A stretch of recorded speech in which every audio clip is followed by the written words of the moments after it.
good morning, or good afternoon. Whenever you guys choose to listen to us, it's always much appreciated. It's Declan, Carl, and Andy Cummins. We are back with Tap 97. Dec, it has been a long time since we recorded an Irish pod, and we took a little break post-Cheltenham. But how are you? How are you doing? How are you feeling? How are things? Yeah, I'm good. The voice is on the way back. Very good. I do feel like I'm still recovering a little bit. It was a tough 8 days. You know, when you Indeed. But the four for celebrating your Wednesday haul, was it?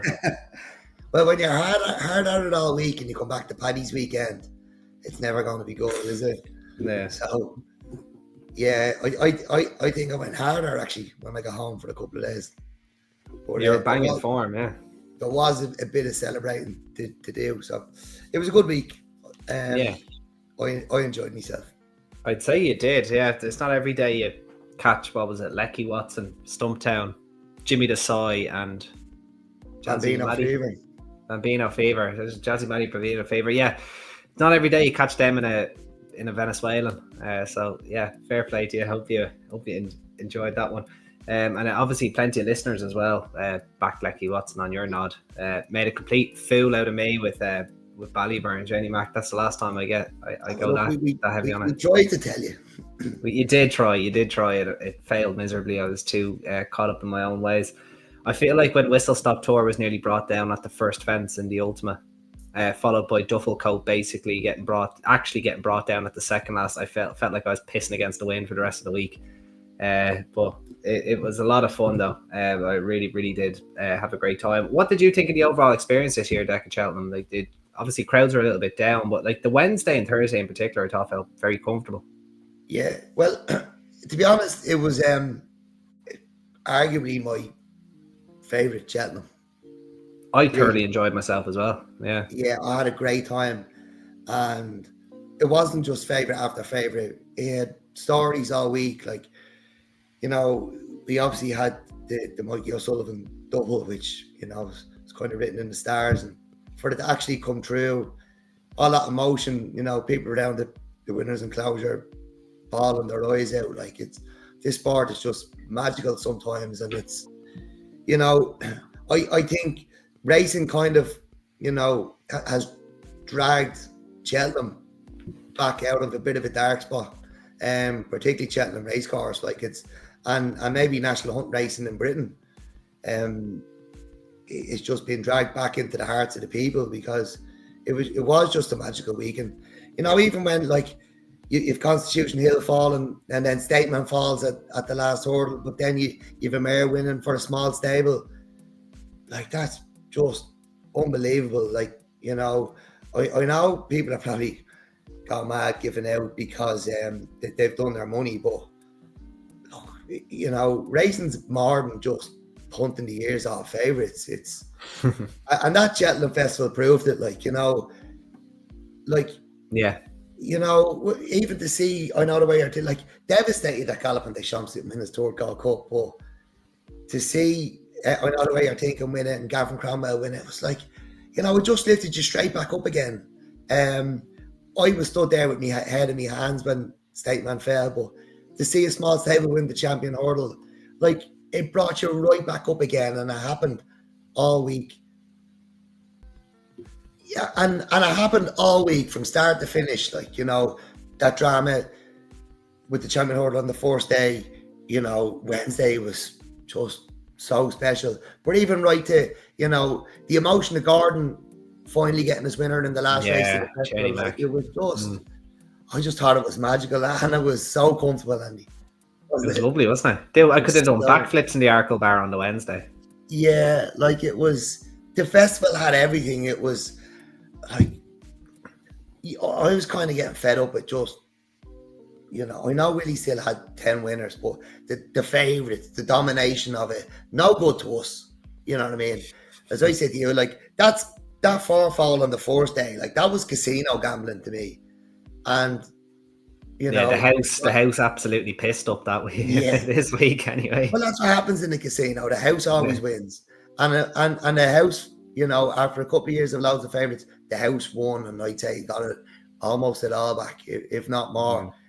But like just to see good value winners, surprise winners, it was magical. It was like the week was so good. It racing saved the festival, I think, this year. And I like the last 2 years I've been kind of fed up with it, and you needed a break, and you're kind of can't think about you. Like I can't wait to go back there next year now. And I haven't felt like that for a long time. Yeah, I think the some of the race changes I think have I think have proven their worth. Like obviously the novice handicap chase I thought was good. Fair play to Paul Nicholls for finally nailing one. Oh, come here. And Clonmel Potter was brilliant, and hopefully he can go on and do bigger and better things. Also showed he can go on that ground as well. The 3 miler, obviously Lecky Watson springing a surprise, and then the even a perfect example, Django Boyd. He would have been 1,000,000 to 1 to run in the Arkle if the Juicing or whatever it's called, or the Marsh was there, and they've gone and picked up their prize. So fair play to them. A lot of people said it was a great ride by Nico, but I'd still wonder. He tried to gun him out from the start, and he couldn't lead, and they just fell back to him. Look, he did right to he gave the horse a breather at the right time, so fair play to him there. I think Gavin Cromwell's mare can consider herself extremely unlucky, only by night. And then obviously Majborough, Jesus Christ, what is he? He must. If he made a mistake at any other, like if he made that mistake at the third last heat, he probably comes down. But if he made that mistake at nearly any other fence that wasn't the second, he'd win with his head in his chest. Yeah, he'd won easily. He must be some horse. Look, it was a fabulous week. I thoroughly enjoyed it myself, and this is coming from someone that I could have stopped time that week with my bets. Like it wasn't good. And even going back to the race changes, like Stumptown winning I think he was top weight, was he? Yeah, he was top weight. Yeah. So there you go. So you like the conditions race changes to a handicap top weight. The class still prevails, and Vanillier obviously. Sean Flanagan sticking the reverse lights on, maybe an unlucky loser there. But it was a great week, I thought, and I'm 30 like yourself, 30 looking forward to it next year.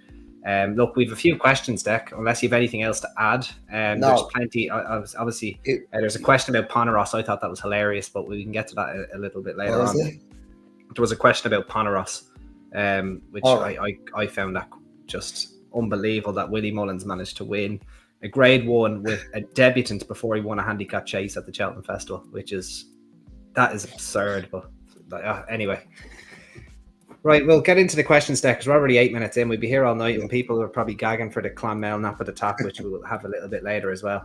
It'll be a bit of a surprising one for you guys, I think. But let's get to absolutely. Let's get to the questions first.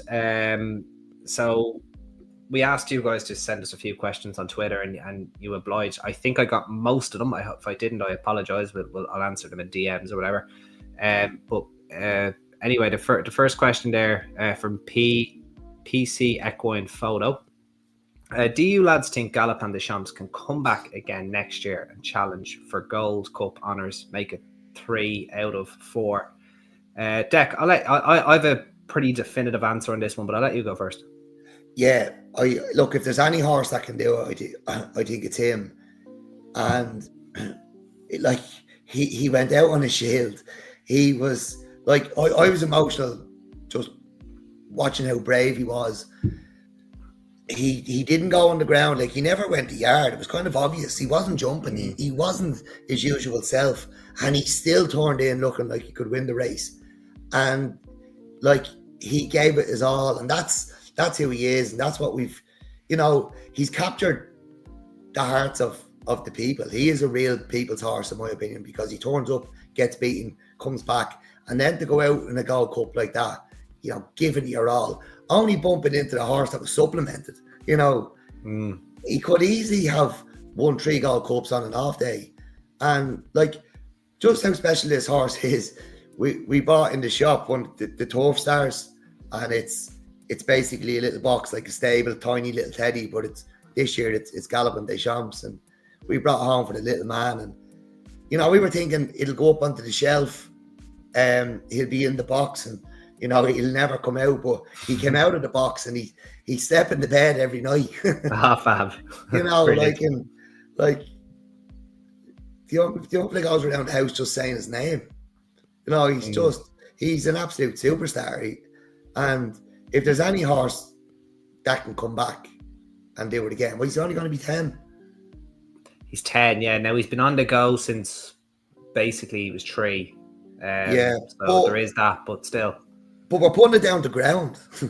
Oh, no, it was absolutely no two ways about it. It was the ground. It was 100% the ground. And I think I texted you after 2 fences saying he wasn't on it. So it was very, like, when you watch him at Leopardstown, you compare him to what you saw at Cheltenham. It's very, very obvious if you go racing that he wasn't, he was going to be probably a stone below his best, and he pretty much ran to that, I think. Yeah. And like, as he's getting older, I know we were saying, like we did say beforehand that ground wasn't an issue to him. He'd handle anything. And look, he did handle it, He was still second. He was second, yeah. But as he gets older, he might be relying on it a little bit more than he was in his younger days. So, like, if we get a wet week next year, why not?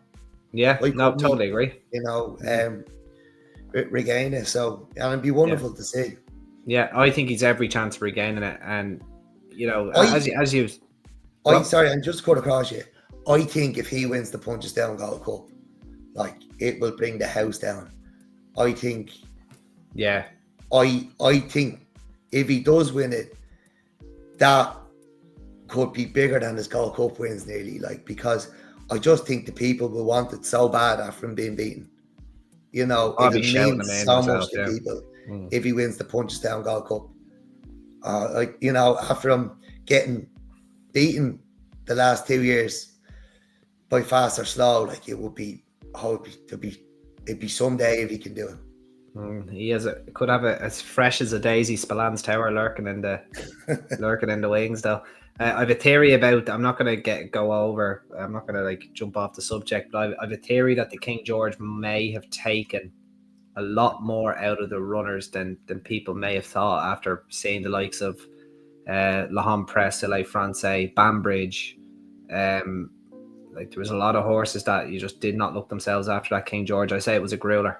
I'd say the ground was rattling fast that day. I'd say they could have been all jarred up, but we kind of knew that looking at Ballybourne and Lossiemouth like that. Yeah, they probably weren't letting down on that ground, and totally agree. It was probably too fast for proper winter racing.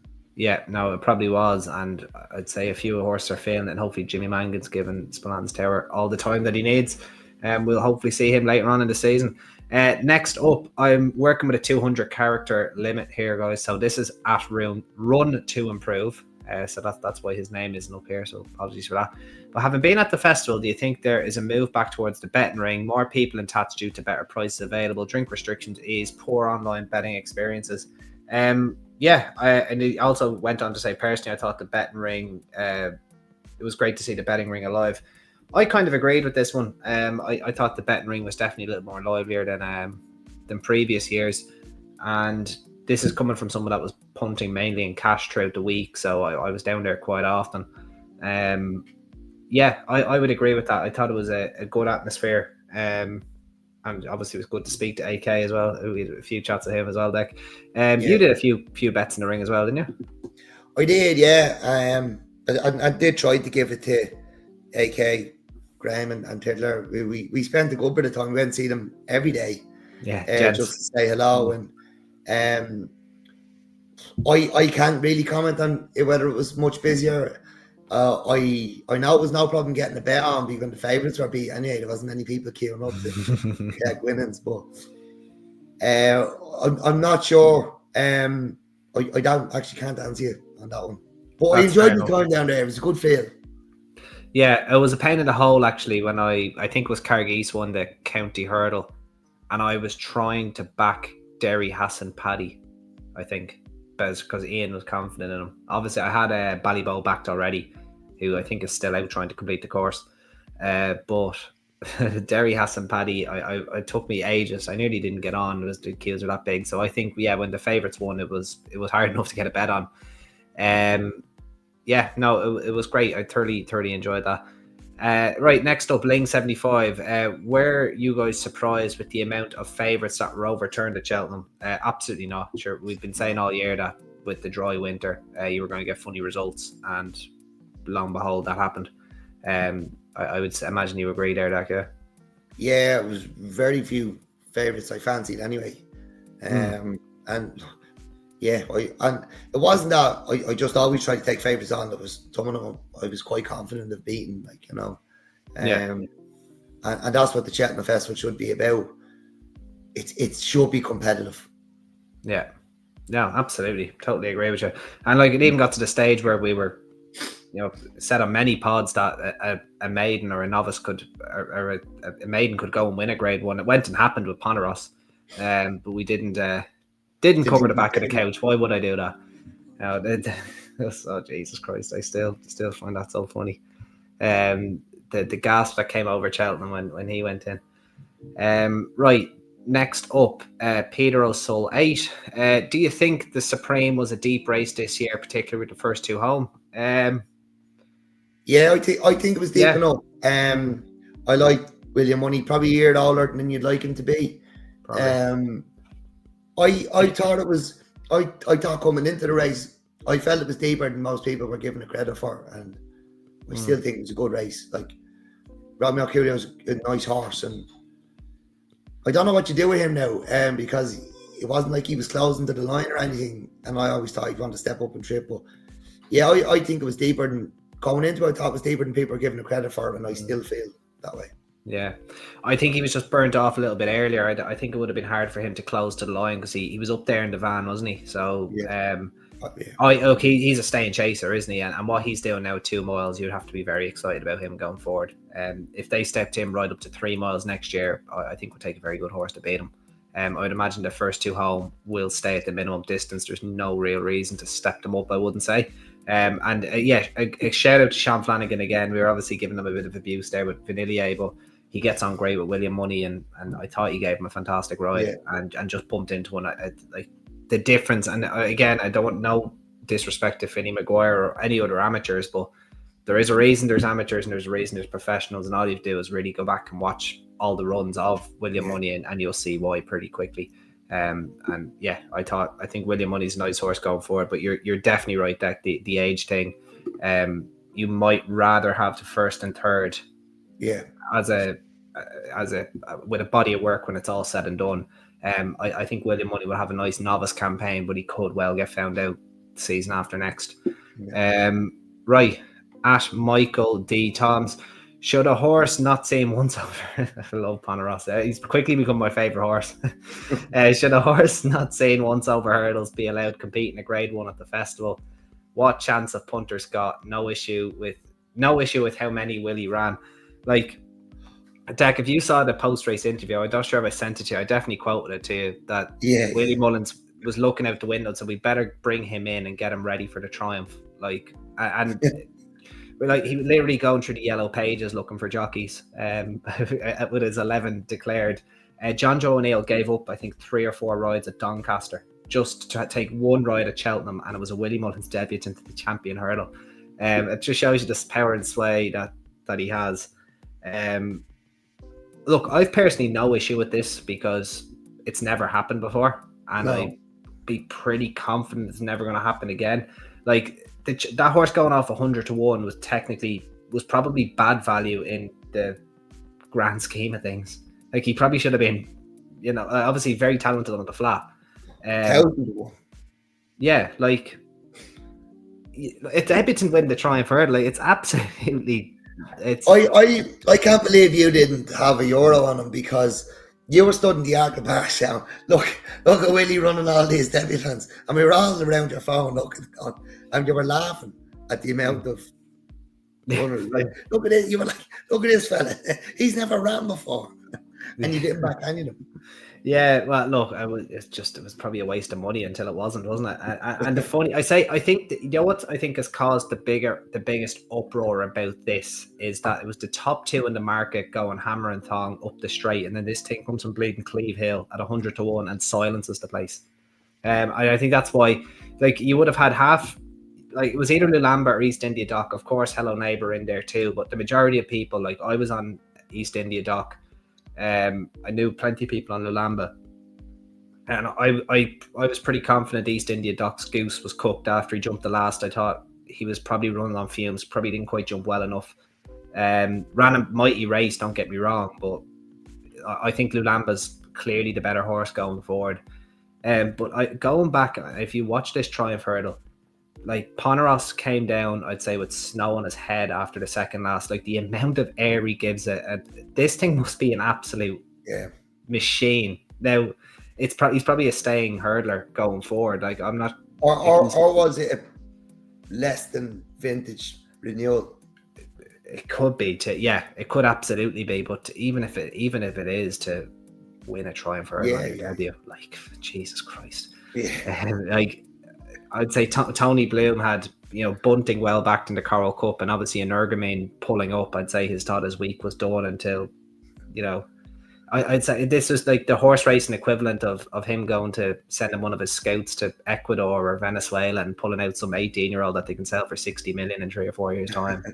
But anyway, I've no problem with it, to be honest, Michael, because the chances of it happening again, and if it does happen again, like, next year's Poneros will probably be bleeding 20-1 because people will just back it and seeing the unraced and Willie Mullins. So, I think we just enjoy it and just say, remember the time Willie Mullins won the Triumph Hurdle with a debutant, and just laugh and move on.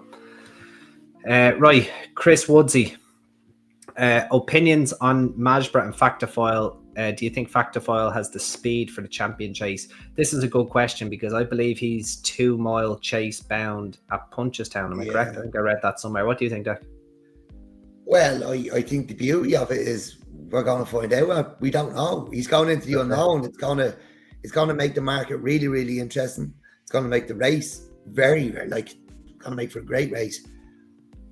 He's never been tried at it, so he's never ran over jumps over the trip. So,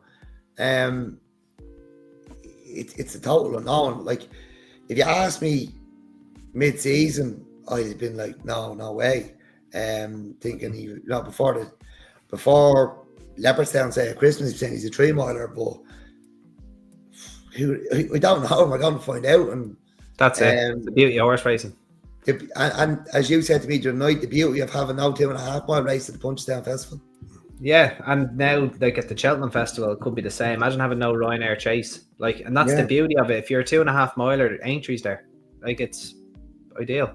But anyway, that's a story for another day. And then I think we already kind of covered Majbra. I think earlier on, that horse is a freak. He just needs to brush up a little bit on his jumping, and he's only 5, so and very, very lightly raced. So don't be giving up on Majbra because he's a right one. At Half Nuts 5, 2 horses to follow in the not 100 grade. We spoke about this one offline, Dec. I'll let you take, because you answered it well. Yeah, for me, most of them aren't good enough to follow up, so it's hard to give one that's good enough to follow. And if there was one that's going to be good enough to follow, maybe come from the Gavin Clonmel stable. Yeah. Maybe one that'll win again, the likes of Jouster. But I kind of try find these on the right day, and I just discard them then, because unfortunately at that level most of them just aren't good enough to win off in the next grade. Yeah, when they climb in grade they tend to struggle. Although Dec Countana's the exception to the rule. What did he start his winning sequence off? 87, was it? 87 or 88, something like that. So it can be done, but you're right, it is risky. When you get into a triple digit rating and you've been winning off the double digits, it is difficult, especially in Ireland. Most of the time you're coming out of the bracket, so life gets very difficult. Yeah, no, it does, absolutely.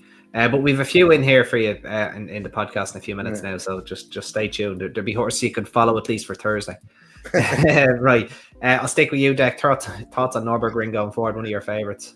Flat to the boards the whole way, wasn't he? Flat to the boards the whole way. I said to you over there, I think it was when we were still over there, I'd run him in an Irish National. Let him jump and travel. Let him jump and travel. He has to go up and trip. Like I wonder, could he develop into a grade 1 3-mile chaser? I think a lot of them.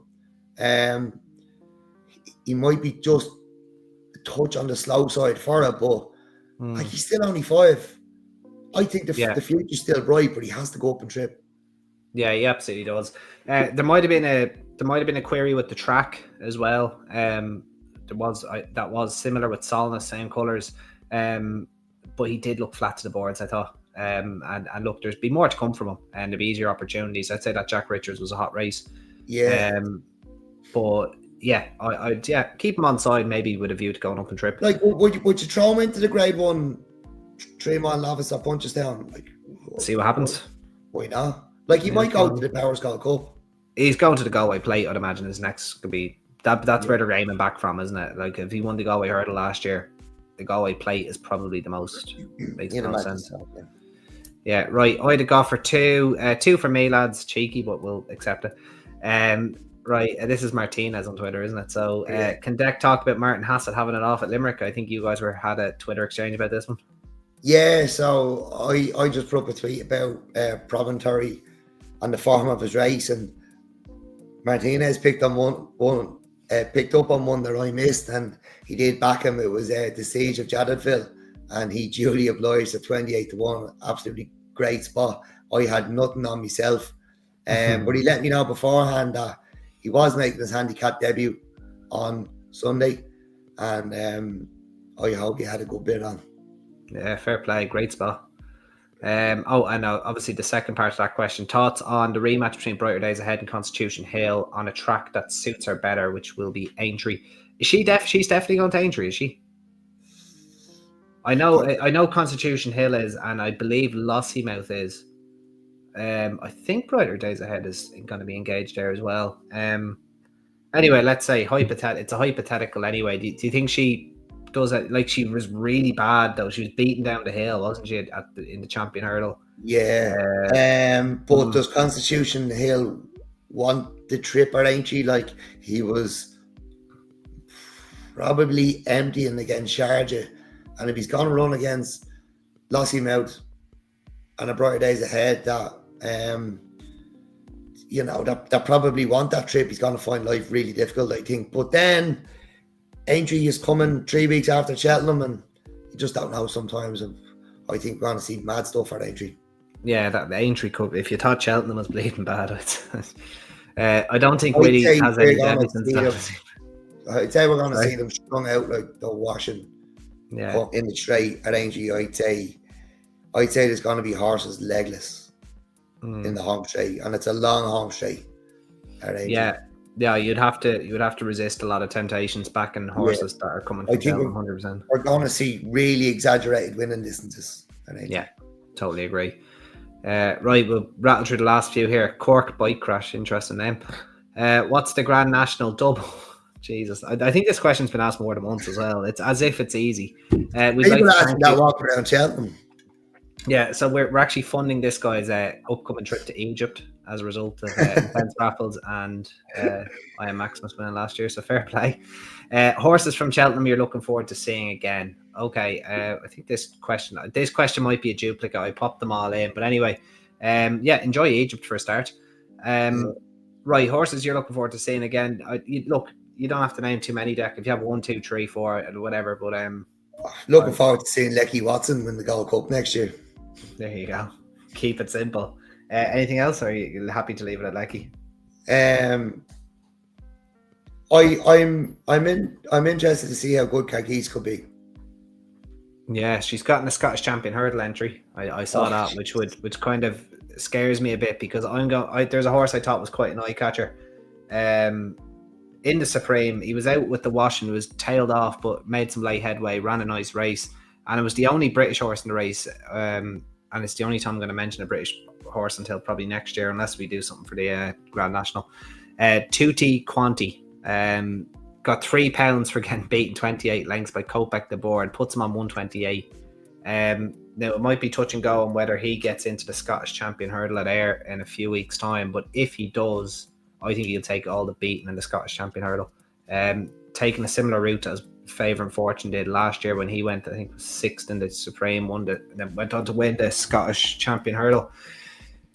So pop Tutti Quanti in your tracker for a pop at that race at Ayr.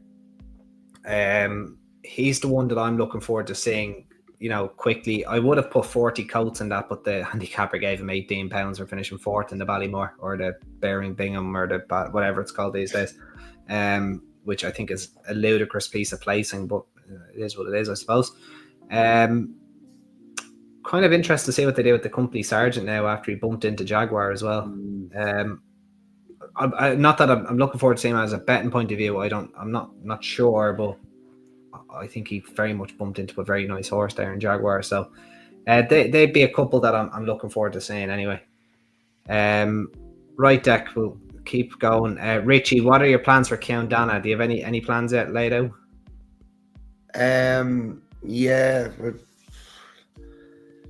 market raising has been kind of the plan for a couple of years, just trying to get to a high enough rating to get in. So if things go his way, he'll need to win again. But yeah, it'd be nice to rock up there and have a go at 100 grand handicap.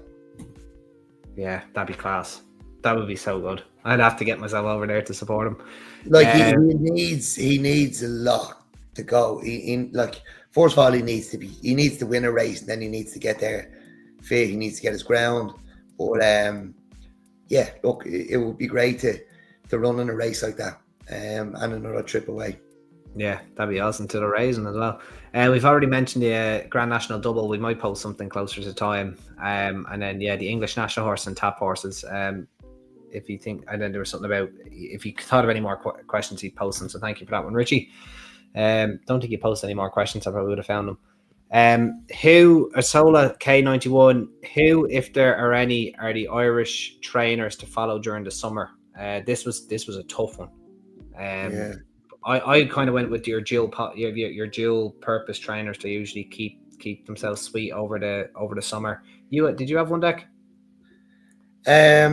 Mark McNiff is always worth following during the summer, particularly at Downpatrick, but Kilbeggan as well. I think he might get a nice few winners, and Sligo.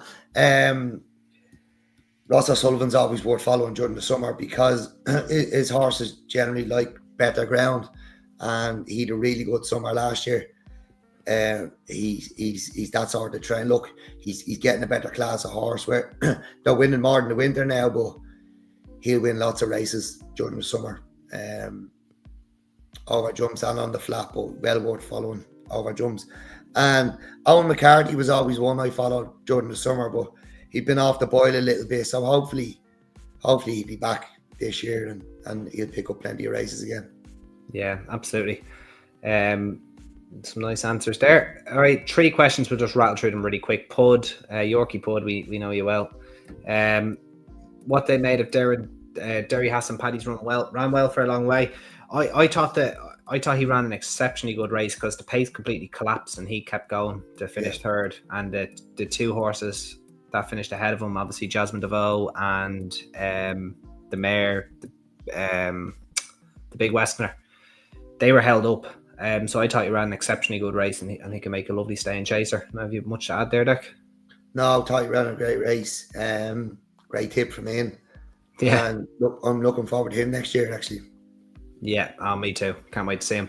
Will there be, Barry OC with a load of numbers? Will there be any podcast for Punchestown? You can bet your bottom dollar there will be. A Lecky Watson or 2 would be nice. Well, we'll do our best, or Dec will do his best. I'm glad to see a lot of people mention Lecky Watson. Obviously means they backed him, which is fantastic. And one horse to follow that was beaten at the festival that was kind of mentioned in a previous question. I probably should have brushed up with that one. As I said, Tutti Quanti for at Ayr, the Scottish Champion Hurdle, and beyond maybe as a novice chaser next year, because it doesn't look like there's going to be many decent novice chasers in Britain next year. And then Dec, I think you just said Lecky Watson, didn't you? He'll just win it all, won't he? One that was beaten. I don't put me on the spot a little bit. Sorry, so one that was beaten. Sorry, yeah. I suppose I'm still good with Tutti Quanti. There's probably something obvious I've already talked about, and I just can't think of right now. Mashman. Mad. Yeah, nice one. All right, well, let's see how quickly we can rattle through this deck. We've been 35 minutes answering questions, but usually a Clonmel Thursday tends to be quite quick anyway. So we'll get into the main event here. We start with the 242, and actually just thank you everyone for sending in their questions. Much appreciated. Thoroughly enjoyed answering them. 242 at Clonmel is the Maiden Beginner's Chase over 2 miles. So 2 Beginner's Chases to start the card deck. Probably not much to note in these Beginner's Chases, to be brutally honest with you. I found this pretty difficult. I would have fancied Ballybritis if the rain stays away. I think he wants decent ground. Not sure. I think it's kind of an unsettled weather forecast, but if there's any yielding in the ground, I think he wins. But who do you like here? Yeah, I like Ballybritis as well. 6-year-old. He was second on his Chase debut. He made an order winner, point-to-point winner. He was 31 length 6 to Old Man Dingle, and that really competitive. That was Handicap at Christmas off 109. So he's a nice enough horse. You know, they're doing well to get him into one of these restricted beginners. On Lover's Walk, 6 lengths behind my gaffer, you know, did have Bamprianza at Union Station in between them. Bamprianza, you know, the form was reversed. Look, I'm not sure he'd be good enough to trouble Ballybritis. And Tana Law is a mare I'm very fond of Ted Walsh's. She's only 1 from 27, but she's very, very game. I'd imagine there'd be a handicap in her, and she'd probably find this too tough, but well worth following. Okay, so Ballybritis, the selection for us both. It is not the nap at the top, though. Don't worry about that. But I suppose you can put it as a confident enough selection, assuming the ground isn't very testing. I wouldn't like to see him on very testing ground. The Ballymacarbie Beginner's Chase Den deck over 2.5 miles. I'm taking the Willie Mullen second string here, Lombron. I think his form is oh Jesus Christ. No. We should have probably consulted each other instead of just the handicaps, but I think this horse is going to be actually a nice enough price. I've never really warmed to Ragwell Boy. He's an 8-year-old as well. 8-year-old, yeah. Now, obviously, I do like Spring de Lamar, who I don't know if the ground was just a bit too quick for him on the weekend at Limerick. I was a little bit disappointed by that run. I've just never been a massive fan of Ragwell Boy. I think it's because it's probably because he I think he burst at Leopardstown. Oh, yeah. I think, I'm almost certain he burst a blood vessel at Leopardstown, been beating at odds on around this time last year, actually. I've just never really warned to him. But like Lombron's form, I would have thought looks a little bit stronger. Like Harry Diongre ran really well behind Fun on the weekend, and like a 9.25 length 4 to Lecky Watson in a Beginner's Chase with Blizzard of Oz and Slade Steele. Answer the Cape obviously going and winning. And then a certain Attaboy Charlie, I think in 6th or 7th that day as well. I think that's the best form on offer here. What do you think? 100%, yeah. I think he's a good thing here in this race. Like Backmere Sackney's in here as well. Trip might be a bit on the short side. I'd be very keen to take on that Rathgirl Boy, but yeah, Lombron, I'd be confident enough about him. Maybe he should have been the nap at the top. Yeah. the next best at the top, Lombron. Yeah, exactly. The next best at the top, at least, is Lombron. I think he's a great chance, and I like obviously Western Fold in here with his rating of 134 over fences. Like I don't think he's going to set the market, but I wouldn't be in a rush to back him off 134 in a handicap, put it that way, over fences. I know it was a horse you liked last year, Dec, over hurdles. I just don't think he's translated it over fences, though. 342 then, the Careys Castle Handicap Chase. This is over just shy of 3 miles. It's a tidy enough race. A few last time out winners. Obviously McIver on a 5-timer, and he's only rated 106. I take a picture of that. That's rare. He's had to make me think about. He's had the not to 100 question. When did he start his winning sequence? So he started off 78 and has won off 78, 85, 89, 97. 70. I don't even know you could get that low. 25 length winner. He would have been out in a handicap when he won. That's stop one to the point where you no, I'm only messing. Yeah, but anyway, McCoy ran a 5-timer, even though he's only rated 106. That is jaw dropping. That is absolutely incredible. Anyway, he's probably going to set the market. There's no reason why he shouldn't. And then if he was trained in Britain, he'd be rated 140. He'd be getting vertigo, all right? Yeah. Bite Dec, serial bridesmaid before winning last time out. Probably a much deserved win, and he was pretty facile in doing so. He'd have to have a good chance as well. But I'm going to take them both on deck. But before I speak of who I'm taking them on with, who do you like? Because it's one that I've backed before, and I'm giving it its last chance saloon with who I'm taking them with. But go on. Right. Well, I like Harvey's Key. He back down to his last win in Mark. Fairly early enough the last day. I think it might be in the first fence. But before that, he just didn't see out the 3 miles or the 3 mile 1 at Navan, down to 2 mile 7 here. Might get it. He won off this mark, as I said, and his hurdle win came here at Clonmel off 102. So in quite a winnable race, back down to that mark, 2 mile 7. If he gets home, I think he wins it. Okay, Jenny Mac, you are confident this evening anyway, as we record on a Tuesday night. Right, I'm giving Pebble Blue one last chance. The 6-year-old mare, Colin Motherway trains. I still think that her run at Clonmel at the start of November behind Pink in the Park, where she made most of the run and just got tired late. I still think that was a really good run. I think they went too hard in the amateur ladies chase on her next start, and I really fancied her at Fairy House. She was ended up well beaten by Sam McGee. They thrown her back into Grade 2 company behind Bioluminescence, where she pulled up. She's just not quite as good over hurdles as she is over fences. So they're 2 of the 3 starts next time out. And then I would imagine the ground was possibly a little like again, they went hard at Navan in for context of the ground, and she led and she just got tired. Now, admittedly, the 3 miles, I would rather see her maybe over a little bit shorter. But maybe the better ground and possibly a better chance of being able to dictate could give her a bit of a chance. Like, she has been consistent this year, just not getting her head in front. I think she's each way claims in this race, and I think there's enough horses in good form to make her an each way price. So that's why I'm going to go with Pebble Blue. So Pebble Blue for myself, Harvey's Key for Dec. Moving on then, Dec, to the maiden hurdle at 4:15, the Noyer Valley maiden hurdle over 2 miles.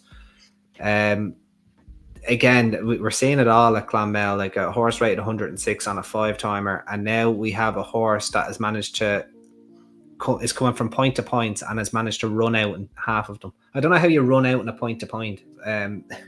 Like, is that just going into the wrong field or something? Or no, yeah, but that's it. How do you run out then? Okay, I suppose there's a little flag or whatever, but it's like there's this horse. How do you like her home? Is it? How do you like her home? He'd have probably won those 2 point to points that he ran out in, and now he's on hurdling debut now for Gordon Elliott. Had a fair level of form before that, and this could be. I don't know if I really want to exaggerate. This might be the worst maiden hurdle I've seen all season. But of course, something has to win it. So I'll take How Do You Like Her Home for Gordon Elliott and Danny Gilligan. Dec, who do you like? I like Captain P. He's a point-to-point winner. The second from the point-to-point, and the second to Salisbury Hill at Leopardstown, wasn't beaten far, and then toward the Free Flow at Torres after that. Only a 5-year-old. As you said, it's not a great race. Yeah, and I think that's the winner. I'd be the best form on offer. Yeah, I'm looking through a few of them there. Dreams of West, who's by Proconsul. I think Proconsul was I think he's one of those like pointless answers for being Frankel's brother, half brother. And then there's also one down there by, I think, is there one down? Yeah, Market Ready, also by Bullet Train. So all of Frankel's kind of not really relevant siblings in this maiden hurdle as well. Siren one. So yeah, I'll take a chance on the Gordon Elliott hurdling, or the stable debutant for Gordon Elliott in that one. And yeah, you can take the King Collins nag. So the 4:45 is the Adair Manor Opportunity Mares Maiden Hurdle over 2.25 miles, or just over 2.25 miles. I suppose this is a slightly better race. Not by much though. Like it's probably maybe the third or fourth worst maiden hurdle I've seen all season. Who do you like here, Dec? I like Rachel's Secret. I think this could be straightforward enough. She split 4-4 and Silent Approach in a bumper, and she was also second to Bam Brianza in a bumper. She's won the weekend, been mentioned a couple of times tonight. She actually finished ahead of Magic McColgan as well. She was 16 lengths toward to Custom Taylor in the maiden. She's rated 105. I think this could be very straightforward. Yeah, 105 is probably good enough to win it. I would give an each way chance. I don't know if she is even going to be an each way chance, but I could see maybe a Shannon Bank running okay on her hurdling debut. As I said, as we both said, this race won't take a whole lot of winning. The second behind Disco Dancer at Down Royal in March is in bad form. She's won a few races over hurdles. Even the bumper run behind Familiar Dreams before that at Cork, beating about 10 lengths per herd, not that bad in the grand scheme of things. The only thing is we haven't seen her in the best part of a year. It's been about 11 months, I think, since we've seen her. So she's probably had some sort of hold up. But if she can transfer her bumper form to hurdles, I would make the argument she only has Rachel's Secret to beat. So I'd say she'll maybe be one for each way purposes if she is the price. On to the 5:15 Dec, and this is where the fun starts. We've been waiting all this time. Is this Nap of the Top territory? Is it this one or is it the next one? It's not this one. No, it's not this one. But there is one I very much fancy in this. I will let you have the reins first, Dec. 13 runners and the 3 reserves here for the. I'll let you go first because. Yeah, someone predicted this in the comments as we were saying. So yeah, fair play, Jamie.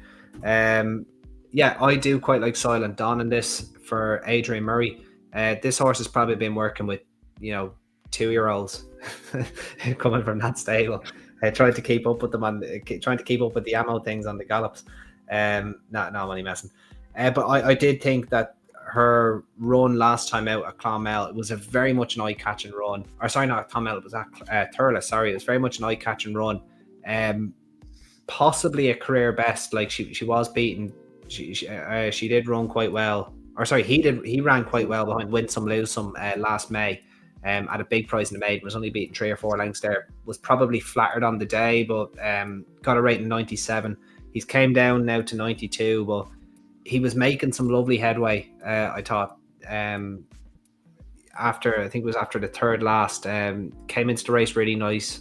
Went to the inside rail, obviously opposite side of the stands. His challenge was just kind of petering out, but I think he'd have got placed before he tipped up at the last, and it was a bit of a nasty fall. Which kind of tempers my enthusiasm a little bit, but I saw enough to think that he'd have a pretty good chance of what looks a very weak race here. Also gets in near the top of the weights as well, which always helps, and I think in a race like this, the not 100 grade. The step up and trip I think will suit. They'll probably ride him quiet again because it worked the last time. They'll let him come home. Hopefully they don't get too far away from him. And I think he has a very, very live chance here, Silent Dawn, in the 5:15. Who do you like, Dec? It's the fall that's putting me off Silent Dawn. He did run in that what's usually quite a hot handicap hurdle at Down Royal on Stevens' day. He did. You've usually about 6 or 7 gambles between the 23rd and Stevens' day. But that fall the last day, I wouldn't be surprised if he just needed this run for confidence again, because it might have knocked it a bit. The one I go for is Kilcraig Castle, 5-year-old. Was well beat the last day over a half furlong longer than this, but the second last was a mid, or the third last was a mid here at Clonmel. And then it might have just taken too much getting as well. That was his handicap debut. Been dropped £3. Thanks very much, Mr. Handicapper. And I think we're going to see a much more improved run. Yeah, well, they found some hot enough maidens for him, beaten by Tranquil Sea, Tap on the Go, and Sky Lord, and then another one for good measure behind Pure Steel of Mangan trains him too. Actually, be interested to see where we're going to see him. Actually, haven't seen him in a while. Probably see him at Ferry House.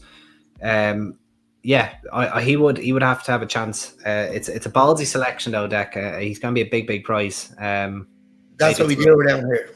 That's it. Yeah, no, it'd be a big price, but I look a big fan of Jimmy Mangan. So yeah. I'd be disappointed now if I'm not getting barred to one on this. Yeah, you probably won't after this one goes live, unless you tell everyone to relax. But last time you did that, the price didn't. Got smashed up.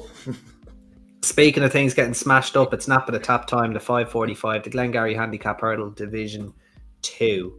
So I was on the train home and we were going through the form and found one. I said, I think this one has a decent chance.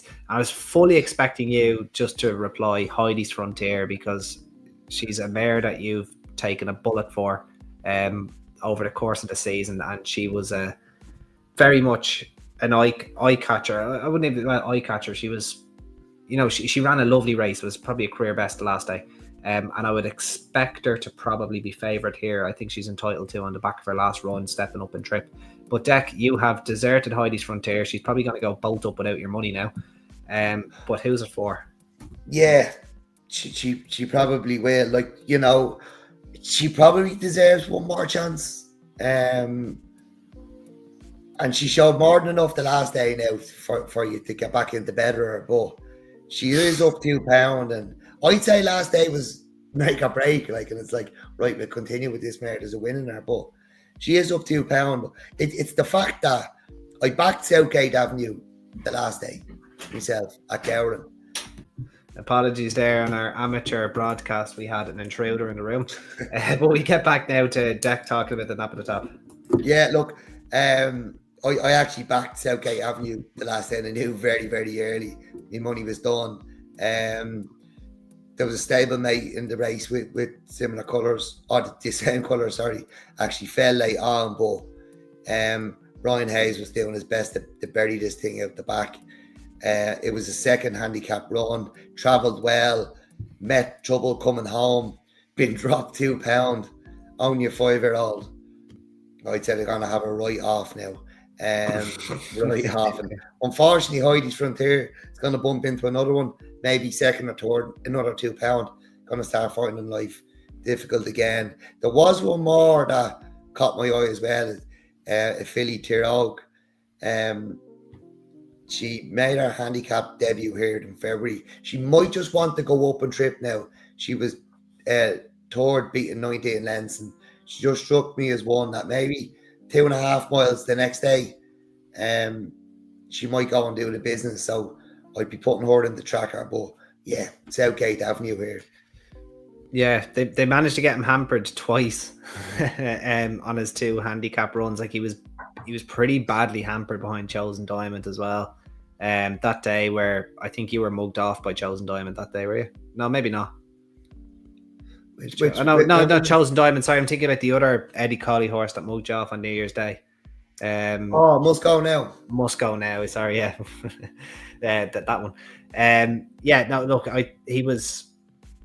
He was traveling nicely at Ferry House in early February, and again was badly hampered. I didn't think he showed enough to maybe warrant consideration, but then they dropped him back to 2 miles behind Battle of Ridgeway, who, actually, speaking of horses that mugged me off, he very much done so the weekend before Cheltenham at Gowran in that race. Watched that race back a few times. And Southgate Avenue, you could always just see him travelling away, and he met a little bit of trouble at the last. It wouldn't really have had much bearing on the result, I don't think. But I did pop him down maybe as one that could, that could show a little bit of improvement, returning to intermediate trips. I suppose that he's up the best part of 3 furlongs in trip here in what looks a very weak race. And and you'd have to be a little bit giddy that if the money came here, and for me he's shown enough anyway. And if you got a price which is probably unlikely after this gets broadcast, and this thing's going to get absolutely. You might get, if you miss the price, you might get one at the off. He might come back out, but this is the type of horse Philip Fenton does well with these type of horses as well. Kind of an underrated handler when it comes to this sort of stuff. And yeah, I'd be pretty confident that at bare minimum he could hit the frame, but I think he could definitely win this race. And with that said, that as long as you let connections get on, let them get on as we put up the banner. So Southgate Avenue in the 5:45 is the nap of the tap. And just in case you guys are still here, we have one more race to go. The next race meeting at April 17th. That's where we should be heading, April 17th, not the bumper. I highly doubt you looked at this one, Dec, did you? I did. Okay, all right. Well, that makes one of us. So how often does Henry de Bromhead have runners in a bumper? Yeah, I suppose not very often. So Ace Brannigan, is it a son of Order of St. George? Ace Brannigan beating ahead in the point to point. The winner was actually bought by Henry de Bromhead. Was second to that Cassar Fatal at Gowran last week. Right. Probably he looks like form. A nice horse. Yeah, the third from that point to point has followed up in a point to point as well. So Ace Brannigan for me. The round off a fantastic day at Clonmel. Round off a retirement fun day, yeah. So obviously Dr. Steinberg in there, third to Kopek the board at Ferry House. Decent run in the grand scheme of things. Was that the sales bumper? It was. Clap of Thunder, who was second. He got a mad ride if I recall that day. I think I was down there seeing. He went out from the front and got a hard time of it. I've absolutely zero opinion on this. I might follow you in with Ace Brannigan, especially if we're after winning a fortune. So Nap of the Tap, Southgate Avenue. The next best probably in the beginner's chase at 12 minutes past 3 with Lombron. Second string of Willies, and I suppose we both did agree on the opening race, the Philip Rothwell horse, Ballybritis. So if anybody is looking for a Trixie, or if you're feeling extremely ballsy a treble, they're probably the three to take away from this podcast. But Southgate Avenue possibly the main one, who it'd be disappointing if he wasn't a double figure price. Any concluding comments then, Dec? I can't believe we got an hour out of Clonmel, but that's what happens when we got the questions. It was good to be back. And I have to be honest, I think with the break, I don't know, I just have a real fire in my belly for Ferry House and Punchestown. Absolutely can't wait for them. Really, really excited. No real Cheltenham hangover. I had a genuine and real hangover, but no Cheltenham hangover that you normally have where you're struggling to look at racing. I was back racing at Navan on Saturday. And I'm just really looking forward to the two big festivals in Ireland coming up. Me too. Yeah, me too. Looking forward to. I'll be down to Tuesday at Punchestown.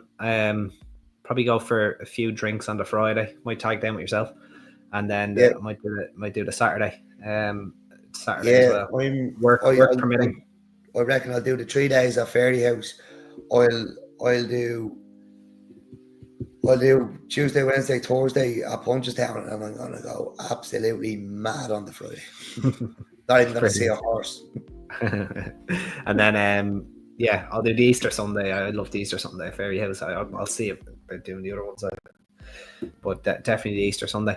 Right, well, that brings us to an end of Tap 97. Just keep like, share, and subscribe. And if anybody ever has any other questions, don't hesitate to drop them in the comments. But let us know what price you get on Southgate Avenue. And until Tap 98, guys, all the best and bye-bye. Bye.